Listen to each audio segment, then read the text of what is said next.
The laugh heard around the block. The early afternoon sun baked the concrete streets of a quiet Georgia suburb. The air was still, save for the occasional chirp of birds and the hum of lawnmowers in the distance. On Maplewood Avenue, a black Chevy pickup pulled to a gentle stop at a red light. Inside sat Marcus Taylor, a 42-year-old African-American man, wearing a plain gray t-shirt and cargo pants. His posture was calm, confident, the kind earned not from arrogance, but from years of discipline. Marcus was a retired Marine, a decorated combat veteran, and more recently, a federal investigator with credentials most civilians couldn't even imagine. But today, he wasn't wearing a uniform. Today, he was just running errands. As the light turned green and Marcus rolled forward, a sudden flash of red and blue lit up in his rearview mirror. A white police cruiser swerved behind him and blared its siren. Marcus's eyes narrowed. He signaled and pulled over smoothly to the side. No panic. No fear. But also, no surprise. The cop car screeched to a halt behind him. Out stepped Officer Chad Whitmore, sunglasses reflecting the sky, his right hand already hovering over his holstered gun. Chad approached with a swagger, his boots clapping heavily against the pavement. He tapped on Marcus's window with a certain smugness, then signaled him to roll it down. Marcus complied. "License and registration," Chad said, not even offering a greeting. Marcus handed over his ID, which included both his driver's license and his federal investigator credentials. Chad barely glanced at the driver's license before his eyes caught the federal badge. Then, he laughed out a loud, dismissive chuckle. "This some kind of joke?" he scoffed, flipping the ID in his hand like a playing card. "You think flashing this fake badge gonna get you out of a ticket?" Marcus didn't move. "It's real. And so is the audio recording I just started when you walked up." Chad's smile faltered, just for a second. "Step out of the vehicle." "Am I being detained?" Chad leaned closer, voice low and sharp. "You don't ask questions. I give the orders."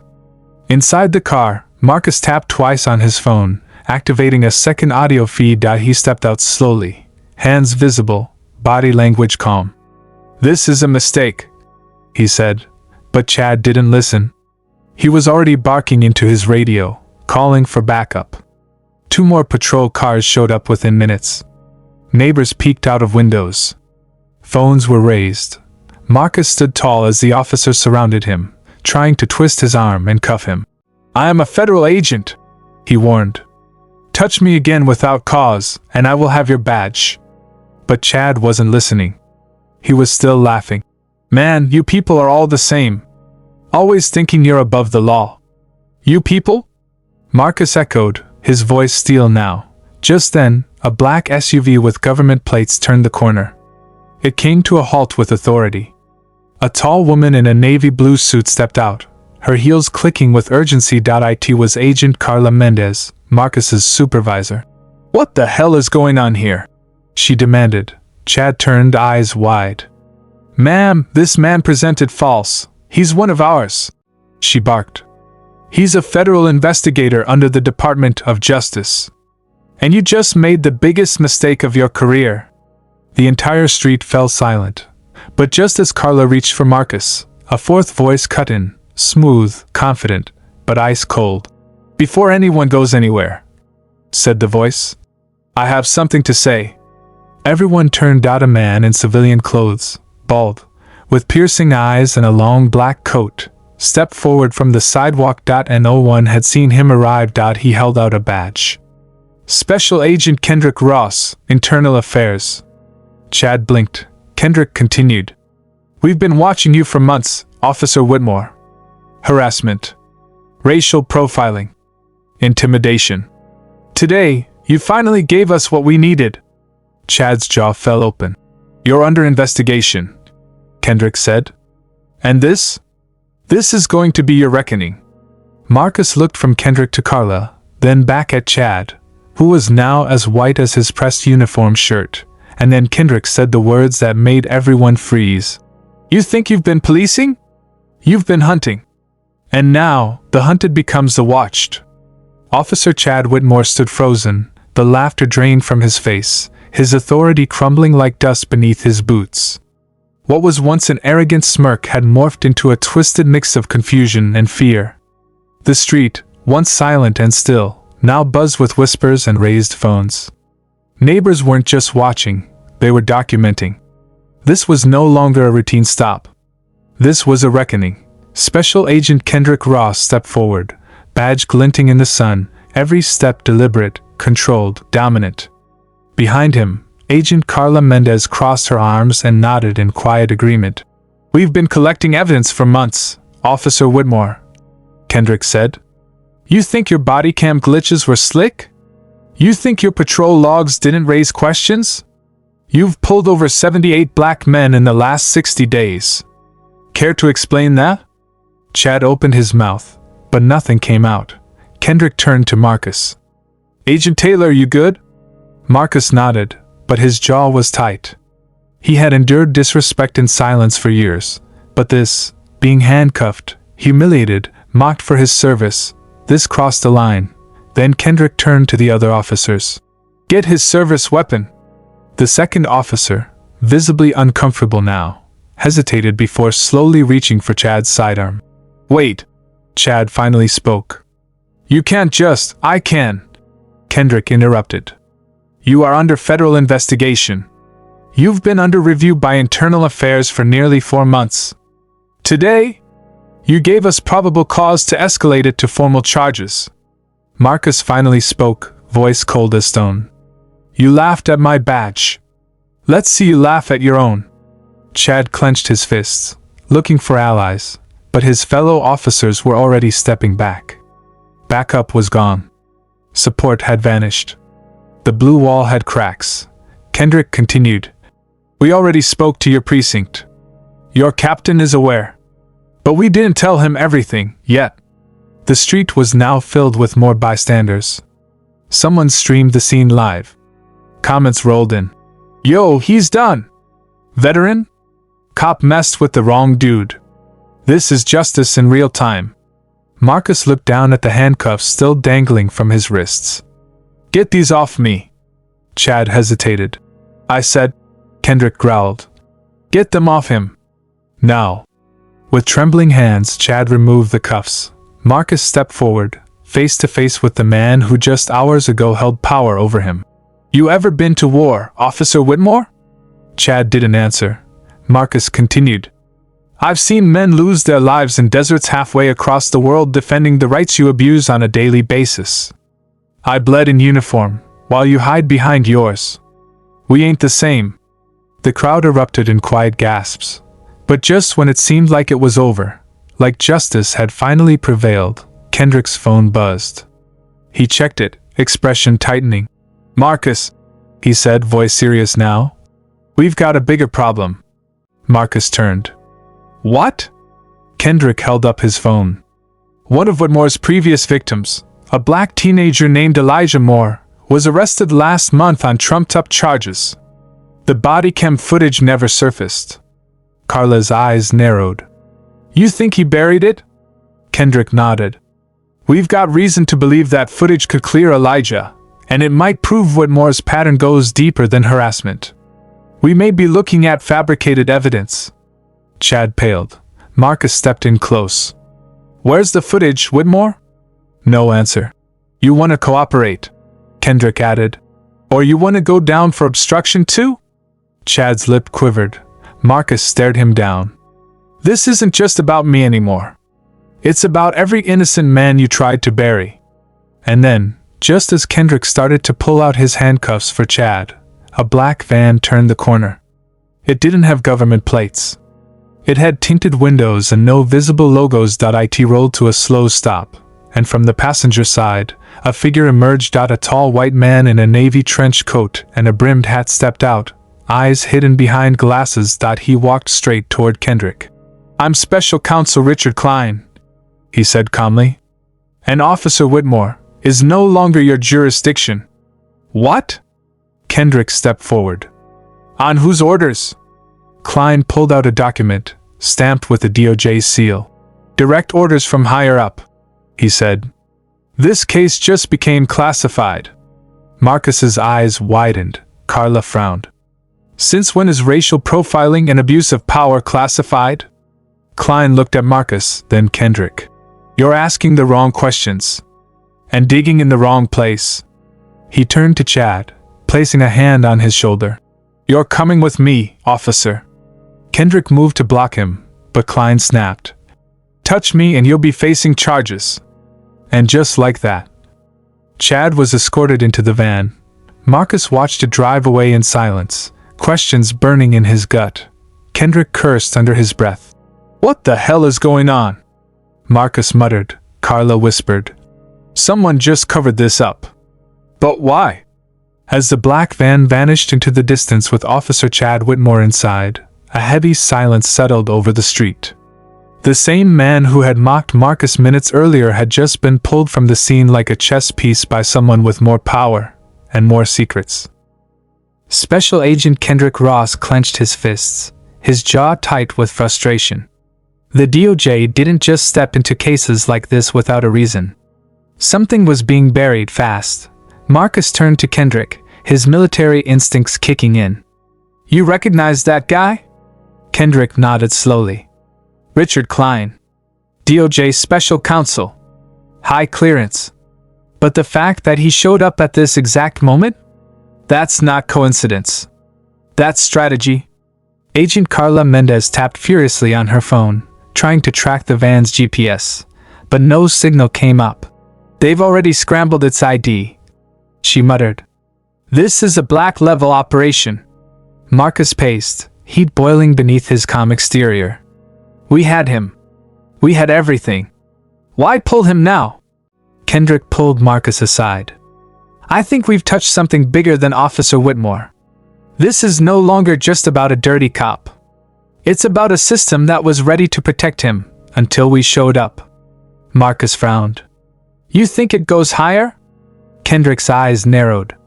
Much higher. A notification buzzed on Carla's phone. She glanced at it and froze. Marcus. Elijah Moore, the teenager we mentioned earlier? He's just been transferred out of county jail, destination classified. What? Marcus took the phone from her. They're moving him too. Looks like they're sweeping the board. Carla whispered. Every piece of evidence, every loose end, gone. Marcus turned to Kendrick. We can't let this happen. We have to fight back. Kendrick nodded. Then we hit them where they can hide, the media. But before they could take another step, a voice rang out behind them. You might want to think twice about that. They turned. An elderly black man stood at the edge of the crowd. Weathered face. Cane in hand. But his eyes were sharp. Name's Walter Freeman, he said. Retired judge. Been watching y'all. Kendrick narrowed his eyes. You know something? Walter nodded. Officer Whitmore's daddy was my colleague. Superior Court judge in this state for over 30 years. Got connections in the governor's office. FBI. Maybe even the Pentagon. Marcus's heart sank. Walter continued. This thing ain't new. Men like Whitmore don't act like kings unless they've been raised in castles. The pieces were falling into place. Whitmore wasn't just a bad cop. He was the son of someone powerful. Someone who had built a legacy of protection around him. Carla stepped forward. Then what do we do? Walter looked around, lowered his voice. There's one place the truth still lives. The basement archives of the old courthouse downtown. Not everything's been digitized yet. You might find something they missed. Marcus's mind spun. You saying there's proof in the files? Walter gave a slow nod. I'm saying there's a folder buried in them shelves. Sealed cases. Expunged records.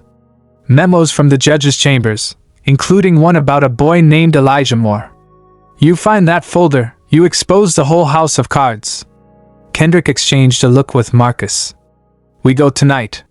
Carla looked uneasy. That building's under surveillance. Then we wear black. Marcus said. No mistakes. That night, under the cover of darkness, Marcus, Kendrick, and Carla approached the courthouse. The air was thick with tension. A single security light flickered above the side entrance, Inside, the basement was a maze of records, boxes stacked to the ceiling, dust coating the air like a memory. They moved quickly, scanning labels. "Look for expunged files," Kendrick whispered. "Or anything marked Judge Robert Whitmore." Suddenly, Carla froze. "I found it. Whitmore, 1998 to 2019. She yanked the box open. Inside, dozens of sealed manila folders. One caught Marcus's eye. "Elijah Moore, motion to suppress, denied." He opened it. Inside, a printed bodycam transcript. Officer Chad Whitmore had testified that Elijah resisted arrest. But the written report showed no aggression. In fact, the transcript included one key line. "Subject complied peacefully, but officer proceeded with force." Marcus's hands shook. "This is it. This is the evidence we need." But just then, a sound. They weren't alone. The team ducked behind shelves. Flashlights swept through the darkness. Voices echoed. They were tipped off. "We gotta make sure they don't leave here." Marcus held up a fist. Silent signal, freeze. They were being hunted. From the shadows, two figures in suits moved closer. "Armed," Marcus whispered. "We're sitting on the proof, but now, we have to survive the night." The cold air in the courthouse basement seemed to still as Marcus, Kendrick, and Carla crouched in the shadows, holding their breath. The agents searching the archives were closing in, two men in dark suits, their movements sharp, deliberate, and dangerous. The evidence that could expose years of systemic corruption was in Marcus's hand. The fate of Elijah Moore, and others like him, rested on what they did next. Marcus looked to Kendrick, who gave a subtle nod. The old military rhythm kicked in, quiet, controlled motion. Kendrick slipped behind a filing cabinet while Carla backed toward the stairwell, clutching her phone, ready to transmit the files if it came to that point. One of the agents passed inches from Marcus's position. A sharp creak. Kendrick stepped on a floorboard. "Over there!" one of the men shouted, raising his weapon. Before the trigger could be pulled, Marcus surged forward, knocking over a shelf with a thunderous crash. The agent stumbled as Kendrick launched into action, disarming one and shoving him into the other. Carla hit the emergency fire alarm. Red lights. Sirens. Chaos. The three sprinted out through the emergency exit, carrying the damning folder with them. In the distance, security sirens wailed. They didn't look back. Back at Marcus's safe house, the team gathered around a laptop. Carla scanned and uploaded the documents to a secure server while Kendrick placed a call to an old contact at the Sentinel, a national investigative news outlet. The headline hit within hours. "Sealed records reveal racist officer shielded by powerful judge father." The article included photos of the files, highlighted excerpts, and Marcus's own statement. "This isn't just about one bad cop. It's about a system designed to protect him." That ends today. The fallout was immediate. The DOJ launched a formal investigation. Judge Robert Whitmore was subpoenaed. Officer Chad Whitmore was placed under federal custody. Elijah Moore's case was reopened, and an emergency hearing was scheduled within 72 hours. Marcus sat at his kitchen table, the weight of it all finally settling on his shoulders. Carla leaned against the counter, arms crossed. "You did it," she said softly. Marcus shook his head. "We did. But it never should have taken this much." 3 days later, the courtroom was packed. News cameras. Protesters. Law students. Veterans. And in the front row sat Elijah Moore's mother, her hands trembling as the judge addressed the court. "New evidence has surfaced," the judge announced, revealing misconduct in the arresting officer's report. "The conviction of Elijah Moore is hereby overturned." Cheers erupted. Tears fell. Marcus watched from the back, arms crossed, silent and steady. He wasn't there for applause. He was there for truth. Outside the courthouse, reporters swarmed. "Mr. Marcus Green, how do you feel about today's ruling?" He paused, then looked straight into the camera. "This isn't the end. It's the beginning.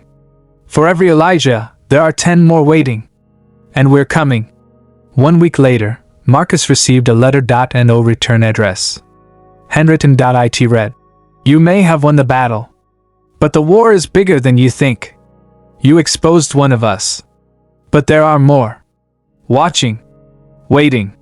Attached was a photo. A group of uniformed men in a private room. In the center, Officer Chad Whitmore. Standing. Smiling. Marcus stared at the image. The system wasn't broken. It was designed this way. And now, it was personal. If this story moved you, share it. Comment below. Do you believe the system can truly be reformed? Or is it built to protect itself? And more importantly, what would you do if you were in Marcus's shoes? Don't forget to like, subscribe, and turn on the notification bell. We've got more real stories, more truth, and more justice to uncover. See you in the next video.